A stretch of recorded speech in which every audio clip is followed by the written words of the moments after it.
আঙ্গুলে আঙ্গুল ছুঁয়ে শেখালে তুমি জীবনে পথ চলা, নিজে না খেয়ে তুমি খাওয়ালে, শেখালে কথা বলা।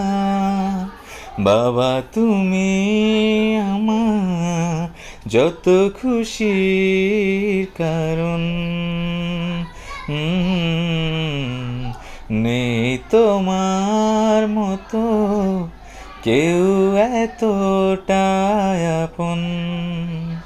দুপা দুপা এগিয়ে তোমার হাত ধরে পথ চলতে শিখেছি, জানি না কতটা বাধা তুমি একা সয়েছো, বুঝতে দাওনি কিছুই।